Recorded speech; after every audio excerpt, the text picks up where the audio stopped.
Hi guys, welcome back to Aadya vlogs 2022. ఇది Saturday morning మేము టెంపుల్కి అయితే వెళ్ళాము.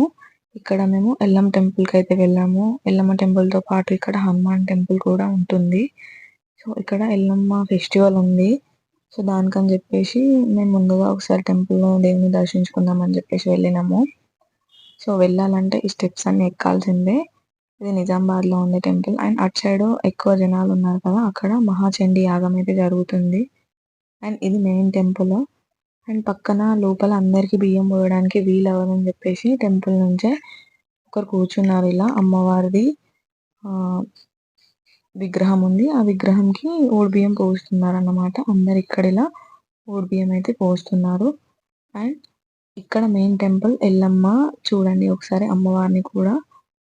రేపైతే బోనాలు ఉన్నాయి ఇక్కడ.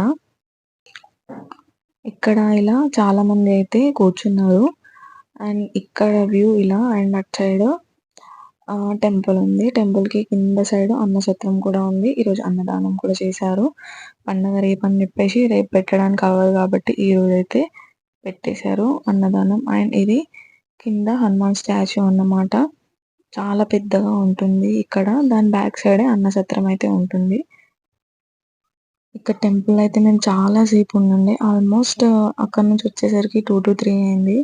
అన్నం తిన్న తర్వాత మల్లారం స్వామీజీ వచ్చాడు. ఇక్కడ చాలా ఫేమస్ ఆ స్వామివారు. సో ఆయన్ని కలిసి ఆశీర్వాదం అయితే తీసుకున్నాము తిన్న తర్వాత.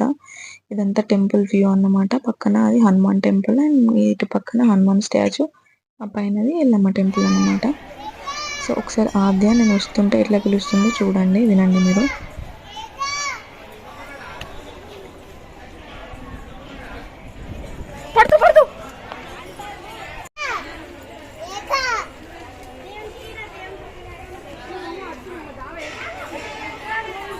అట్టే తీసుకో. చూసారా, నన్ను అయితే పేరు పెట్టి పిలుస్తుంది ఆద్య. సో ఇక్కడైతే మంచిగా ఆడుకుంటుంది. ఇది టెంపుల్ కింద ఇక్కడ ఒక అమ్మవారు ఉంది. దాని పక్కనే ఎల్లమ్మ లందలోనే ఉంటుంది కదా, అక్కడ నుంచే లేచి వస్తుంది కదా. సో అమ్మవారు ఇది లందలాగా కొలుస్తారన్నమాట. ఇక్కడ ఉంటుందని నమ్మకం అందరికి. అండ్ అక్కడికి వెళ్తే ఖచ్చితంగా మన అక్కడ వాటర్ ఉన్నాయి కదా, వాటిని కళ్ళకి అద్దుకోవాలి. తప్పకుండా అలా అద్దుకోవాలి. అండ్ ఇక్కడ 2 పుట్ట ఎల్లమ్మ కూడా ఉంది. ఇవి 2 పుట్టలు అన్నమాట. ఏ రోజు అంటే పంచమి రోజు అయితే ఫుల్ క్రౌడ్ ఉంటారు ఇక్కడ. అయితే చాలా అంటే చాలా మంది ఉంటారు. అండ్ ఇక్కడ నుంచి ఇంకా మేము వెళ్దాం అనుకునే టైంకి అయితే స్వామివారు వచ్చారు. ఆశీర్వాదం తీసుకొని ఇంటికి వచ్చేసినాము. ఆద్య అయితే ఫుల్ ఆడుతున్నది అక్కడ. అండ్ ఒకసారి స్వామివారు వచ్చారు. ఆయనకి సన్మానం లాంటివి ఉంటాయి కదా, అవన్నీ చేస్తున్నారు. చేసిన తర్వాత ఇంకా తను కొన్ని ప్రవచనాలు చెప్పారు. అంతసేపు మేమైతే ఉండలేదు, కానీ కాసేపట్లా ఉండి దర్శనం తీసుకొని మాకైతే బొట్టు పెట్టాడు.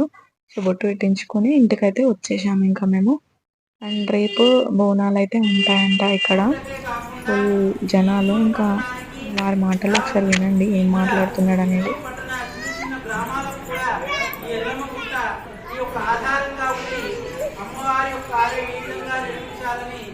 చాలా మంది కూడా ఈ ఎల్లమ్మగుట్ట యొక్క ఆలయాన్ని చూసి మాకు తెలిసి ఒక 10 ఆలయాలు కూడా ఈ నమూనా చేయాలని అందరూ ఆలోచించి నమూనా తీసుకున్నారు. 9వ వార్షికోత్సవాన్ని కూడా రంగరంగ వైభవంగా చేస్తున్నారు. మరి దీన్ని కూడా ఇంకా ముందుకు తీసుకెళ్లాలి. మీ యొక్క కమిటీ వాళ్ళని, అదేవిధంగా మీ పిల్లల్ని కూడా ఆధ్యాత్మికం వైపు ఇందులో ఇన్వాల్వ్ చేస్తూ మరి ఇటువంటి కార్యక్రమాలను జయప్రదం చేయాలి. మరి సర్వేజనాశికినో భవంతు. అమ్మ దయ ఉంటే అన్ని ఉన్నట్టుగా మరి దినదినానికి వాళ్ళ కుటుంబానికి ఇక్కడికి వచ్చిన వాళ్ళందరికీ అమ్మ దయతో మేలు జరగాలని కోరుకుంటూ అందరికీ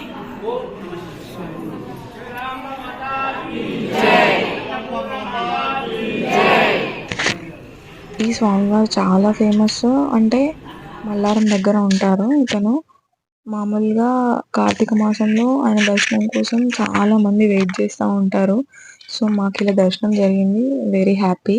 సో ఇలా సాటర్డే అయితే జరిగింది. ఈ వీడియో ఇంతే. ఇంకా bye bye, love you all.